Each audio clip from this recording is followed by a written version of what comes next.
Good evening. Got some pretty little puffy clouds. We're going to continue with chapter 16, The Valiant RANI, from our book, The Warrior Queens. I appreciate you. Thank you for being with me. Afterward, Sir John K. summarily dismissed the tradition of the RANI's intemperance, as he phrased it, as a myth based on contemporary prejudice.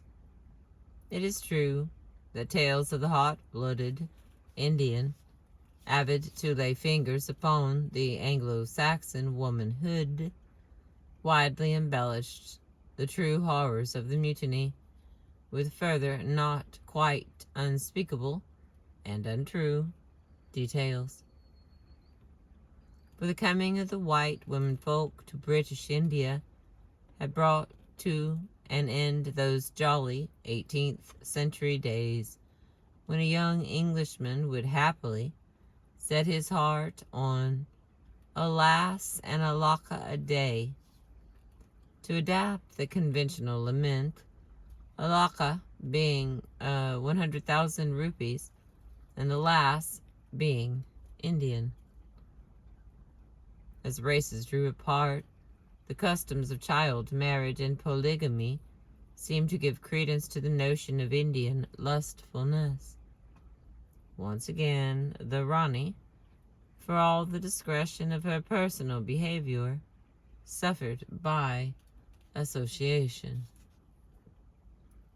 Typical comment was that of Ellen C. Clayton, author of Celebrated Woman, Notable Woman, etc., in her omnibus study Female Warriors, published in 1879, the year before Sir John's own more judicious work. All agreed as to the extreme licentiousness and immorality of her, the RANI's habits, and the rooms in her palace are said to have been hung with pictures such as pleased Tiberius or at Capri. The delicate Victorian allusion is to pornographic art, although the RANI's keen detractor, Lowe, who actually saw her apartments, mentioned no such titillatory detail in his own full description.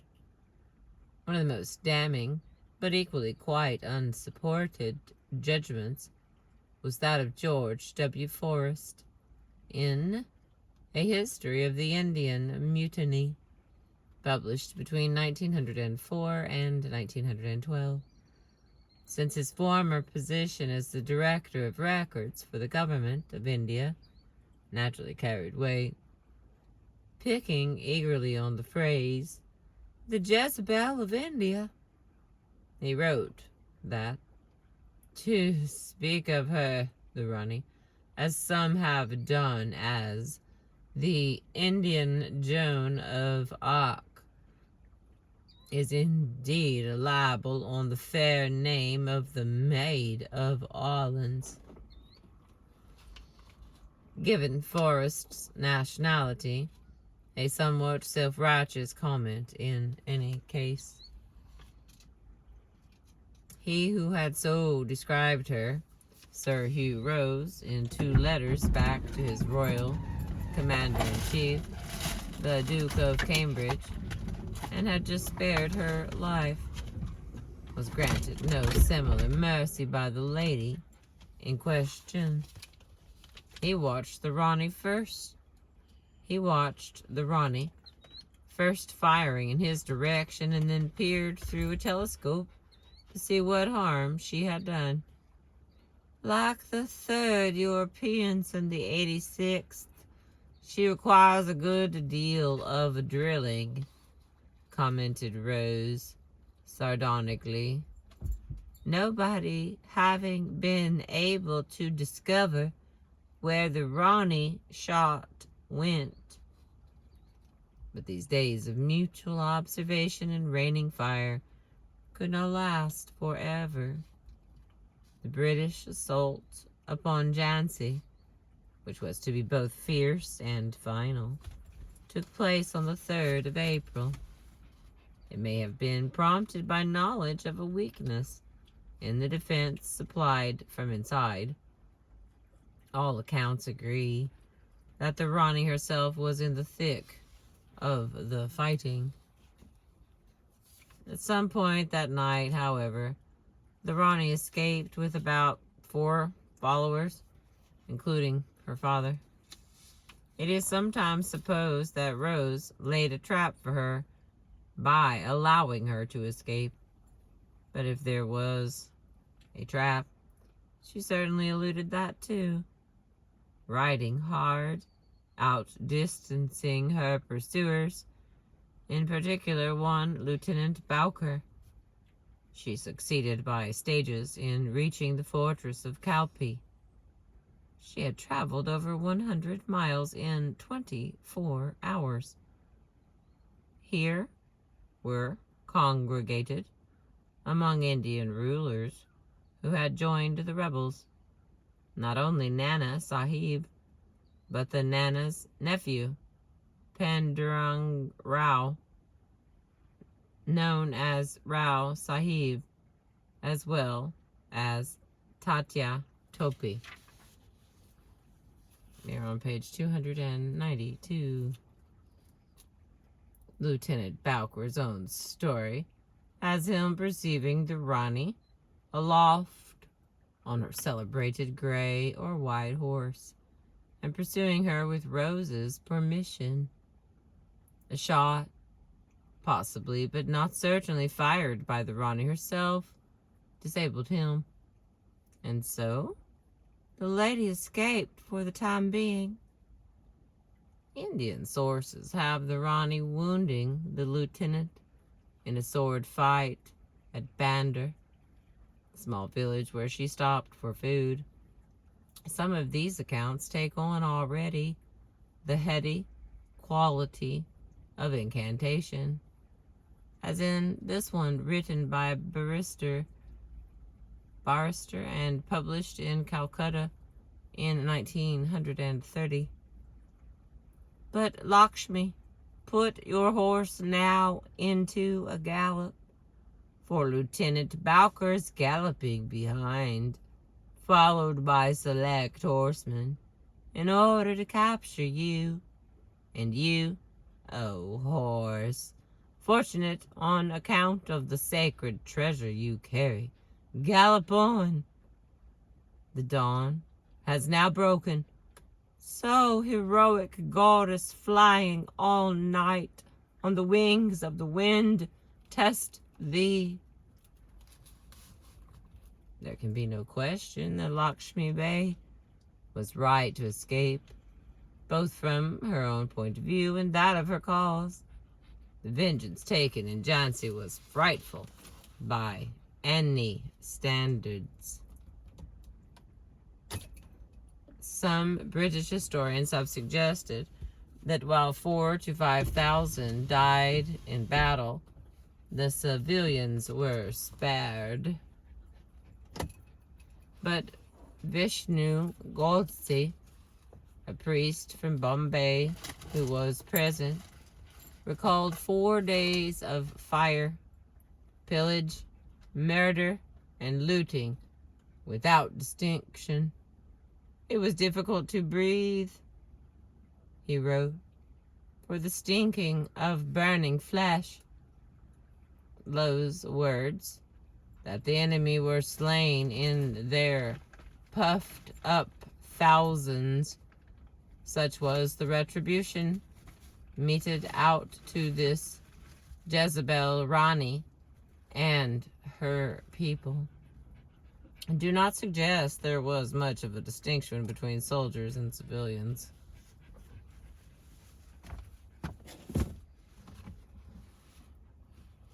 In his description of the vanished Rani's personal apartments, however, Lowe dipped his pen into the ink of Sir Walter Scott as he described the palace doors, inlaying inlaid with plate glass, mirrors, chandeliers, velvet and satin bedsteads with silver feet, velvet cushioned chairs, brazen throne, gold and silver handled tulwars, spears, silver bird cages, ivory footstools, dozens of shawls, silver candlesticks, and 1,000 other things such as a luxurious woman would have, although there is no mention of pictures such as pleased Tiberius. All these accoutrements, as well as the works of Horace, Longfellow, and Browning, said to have belonged to the dead officers, lay here and there in chaotic confusion in every part of the building. The soldiery went to and fro, tramping over and through these things, and kicking them about as they would any heap of rubbish, wrote Lowe, until order was somewhat restored. Meanwhile, the rebels fought like tigers, so the bayoneting went on till after sunset. The fate of the Rani might not have been so summary as that of her luxurious belongings, but it is difficult to believe she would in the end have fared much better. While the Union Jack flew once more over Jhansi, in Kalpi, in contrast, the Rani was given an honored reception by Rao Sahib with a special parade of his soldiers. The next engagement, which followed, that of Kalpi itself, to which Sir Hugh Rose and his army patiently slogged their way in heat so great that big tears trickled down the cheeks of the patient elephants, and the very camels groaned. It is sometimes suggested that if Rao Sahib had given the command to the Rani, not to Tatya Topi, the result of the battle, another total defeat for the Indians, might have been different. Another expression of the general admiration for the Rani is the widespread belief that she was responsible, as their most determined, spirited, and influential head, for the Indians. Next, plan one of extreme daring to seize the fortress of Gwalior, although Tatya Topi, with contacts inside Gwalior, is perhaps a more likely author. As a maneuver, it was certainly remarkably successful. It's probably just maneuver, but it has a lot of letters in it. MANOEUVRE. I think it's just regular maneuver. As a maneuver, it was certainly remarkably successful at a time when the rebel fortunes were badly in need of some coup to rally them. Gwalior was seized, and there the coronation of Rao Sahib took place. From the great regalia of Scindia, which resided in the treasure at Gwalior, the Rani was granted by Rao Sahib a fabulous pearl necklace. Like the torque of Boadicea, it was to prove an ornament of ritual significance. For all the daring which had attended its seizure, Gwalior, Gwalior, Gwalior, it's a hell of a lot like Gwalior. For all the daring which had attended its seizure, Gwalior could not expect to remain long immune from reprisal. When the attack came, the Rani was said to have been put in charge of the eastern side of the defense. She wore her armor, her sword with its jeweled scabbard, and her wonderful new acquisition, the pearl necklace. According to tradition, she took as her motto on this occasion the celebrated verse, "If killed in battle, we enter the heaven, and if victorious, we rule the earth." Of the two alternatives, it seemed that the Rani of Jhansi was not destined to rule the earth. She was killed at some point in the fierce, but ultimately unsuccessful battle to defend Gwalior, the most likely date being the 17th of June, the second day of the fighting. As Bodhicia's daughters traditionally died with their mother, two of the Rani's maids of honor, in the British phrase, were said to have died with her. Indian sources gave their names as Mandar and Kashi. One was described as most beautiful, and in her last agony, stripped of her clothes. The exact manner of the Rani's death is not known for certain, nor who actually killed her. The British clearly took some trouble afterwards to find out. 3 independent accounts, written within a week of her death, agree that she was mortally wounded as a result of a blow received during hand-to-hand fighting. As J. Henry Sylvester, who was present, wrote, "The gallant Queen of Jhansi fell from a carbine wound and was carried to the rear, where she expired and was burnt according to the custom of the Hindus." This is probably the truth, although some local Indian ballads and songs have the Rani carried by faithful servants to the nearby monastery of Baba Gangadas, and whispering to the Baba as he put the Ganges water in her mouth, "I leave my son, Damodar, in your charge." A small, locked notebook was found among Lord Canning's papers after his death in 1862, like Lord Dalhousie, who died in 1860. He did not long survive his Indian experience.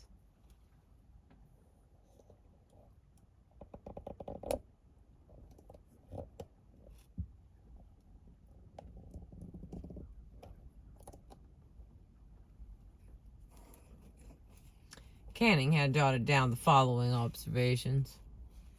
Rani of Jhansi, killed by a trooper of 8th Hussars, who was never discovered, shot in the back, her horse balked. Then she fired at the man, and he passed his sword through her. She used to wear gold anklets and Scindia's pearl necklace, plundered from Gwalior. Scindia says its value is untold. These, when dying, she disturbed among the soldiery, when taken to die under the mango clump. Sir Hugh Rose told the Duke of Cambridge, apropos, these ornaments, that Tatia Topi had intercepted the necklace. Lord Canning went on, the army mourned her for 2 days, but even in this terse report, he paid tribute, by implication, to the Rani's gallantry and to her continued femininity. The infantry attacked the cavalry for allowing her to be killed. The cavalry said she would ride too far in front. He added, her tent was very coquettish. At the time, Sir Hugh Rose's report back to the Duke of Cambridge in England confirmed the story of the Rani's speedy immolation. After burning, she was buried with great ceremony under a tamarind tree under the rock of Gwalior, where I saw her bones and ashes. His own epitaph contained the generous tribute of one soldier to another. The Rani was remarkable for her bravery, cleverness, and perseverance. Her generosity to her subordinates was unbounded. These qualities, combined with her rank, rendered her the most dangerous of all the rebel leaders. In its regimental history, the 8th Hussars, at whose hands the Rani probably died, the squadron commander was granted a V.C. for his conduct in the course of that charge, reiterated Sir Hugh Rose's praise. In her death, the rebels lost their bravest and best military leader. The Rani's epitaph, at the hands of her own people, was to be nobler yet. The verdict of Colonel Malleson, who continued the work of Sir John Kay in his own History of the Mutiny, published in 1896, proved correct.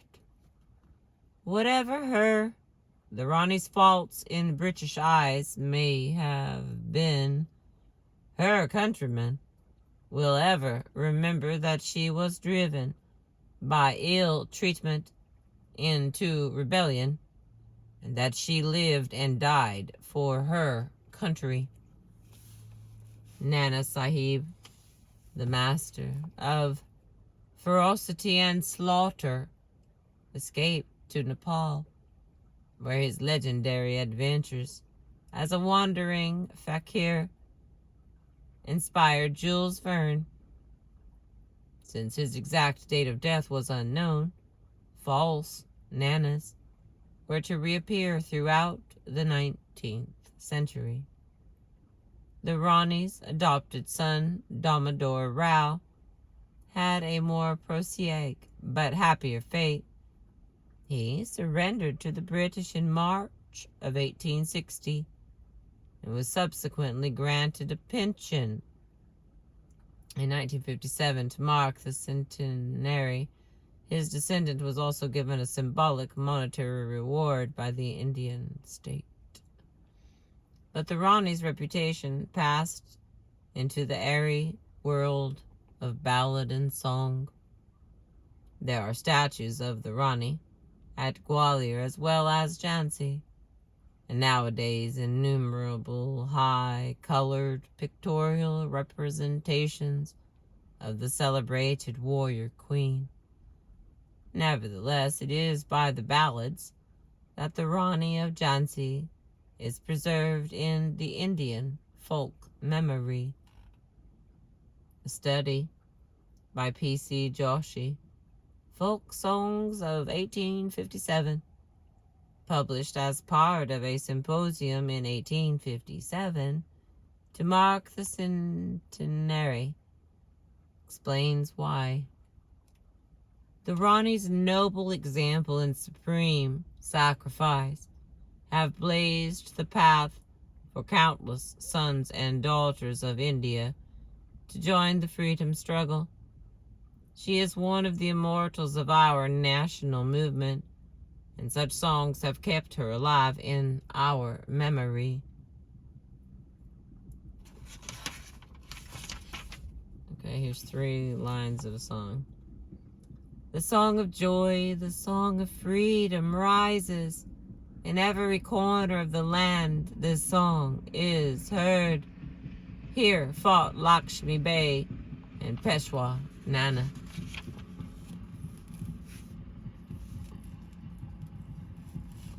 Some of these songs have a fairy tale quality. The Rani molds her army from clay and stones. She makes swords from mere wood. Others dwell on the loyalty of her followers. The chief gunner guarding the main gates of Jhansi, who tells his companion that we have to die one day, brother, and I shall choose today. For our queen, I shall lay down my life. The old names ride again, but in a different guise.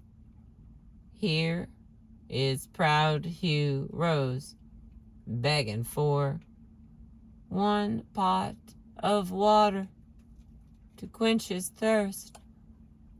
The heroism of the Rani is, however, a constant element. Old India was filled again with the bloom of youth, wrote Subhadra Kumari Chauhan. The old sword flashed once more in 57. This is a story we have heard from the Bundalayas who worshipped Shiva. The Rani of Jhansi fought valorously as well. One popular ballad in particular calls attention to the salient characteristic of a heroine who, like Boadicea, will never be forgotten by her own people. For all the apparent weaknesses of her sex, she was in fact in courage the equivalent of any hero. How valiantly, like a man, fought she, the Rani of Jhansi. On every parapet gun she set, raining fire of hell. How well, like a man, fought the Rani of Jhansi. How valiantly and well.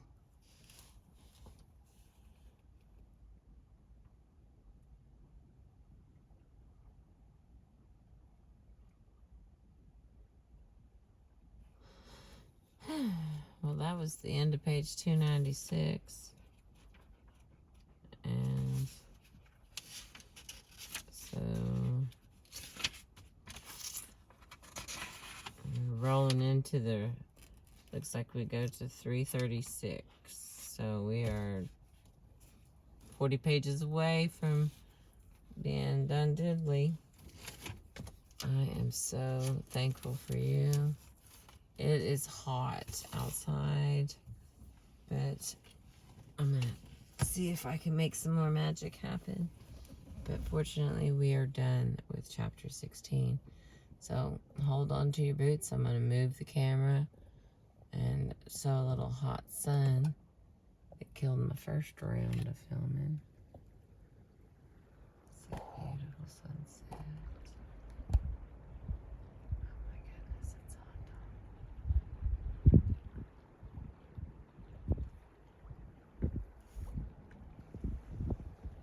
Another picture of our boat.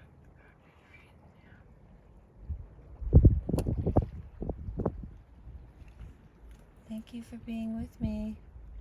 I appreciate you.